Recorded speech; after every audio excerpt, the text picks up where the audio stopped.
Gary Allen QC reveals just what happened to him when he sat in judgment of the club's mismanagement on a panel set up by the Scottish Football Association. I wasn't ready for my family to be exposed to that, and that caused me a lot of concern. He was summoned to an urgent meeting at the headquarters of Scottish football at Hampden Park, where Special Branch and Anti-Terror Police said his safety was in danger from Rangers fans connected to Northern Irish paramilitary groups.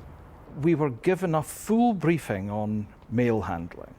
I was told that there would be certain items which I should under no circumstances open if they were not from a familiar source.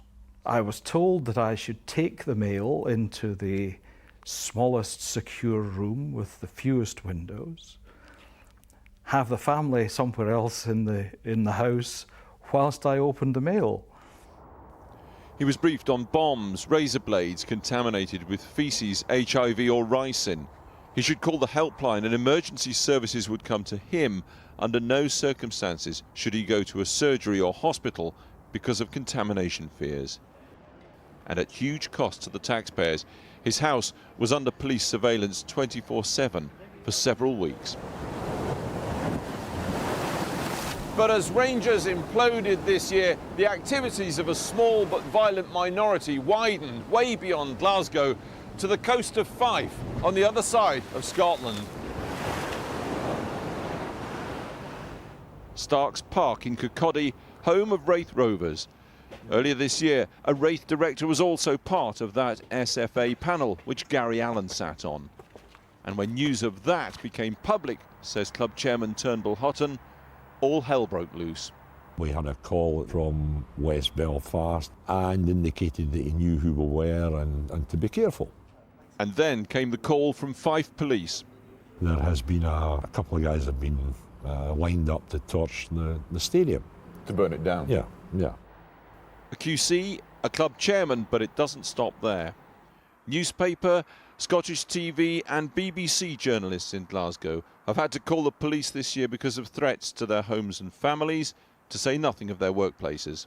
I've advised on 32 since, say, December of last year. 32 journalists? Yeah, and that would be on things like, you know, where people are going online and saying, well, we know what school your kids go to, we know where you live, we know what pubs you drink in, and they publish that online and maybe make suggestions that someone should give the person a slap or pay them a visit and put them right, and that's totally unacceptable. Well, it's a real wintry day here in Cathkin with the Lanark kicking off in the white strip. Cathkin Park, once home to 3rd Lanark, a Glasgow football club whose financial mess proved terminal. Today it's an eerie place, an echo of a club consigned to oblivion. The writer and social commentator Jerry Hassan has been following the problems of Rangers closely. I think Rangers do have a cultural problem, and part of the Rangers sport particularly has a problem. I think it comes from being the dominant club of Scotland, and they don't like being challenged. They don't like having things that are uncomfortable about their traditions brought up, basically. But all clubs have a troublesome minority. Can it really be the case that Rangers' problem is any worse than any other club? Well, I've been on the receiving end of threats from other fans and things over the years, but I think because of the nature of the Rangers story and what's happened to them, I think that there's a real problem there, and I think the club needs to get involved in dealing with it as well. I know it is particularly bad in respect to some of their sites and some of the comments, and the intimidation is predominantly coming from their websites. They have a worse problem than other clubs? Absolutely. No question about that? No doubt about it. A QC, a club chairman, 32 journalists, and it doesn't end there.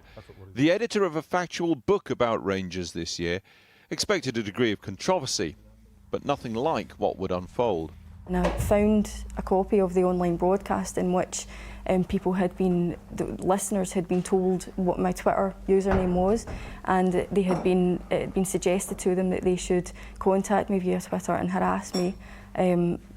The nature of what they should say to me was even given on the broadcast, and it was really, really horrible, frightening stuff. Right, Angela Haggerty, her name is, right. She, I think, probably proofread and edited this book.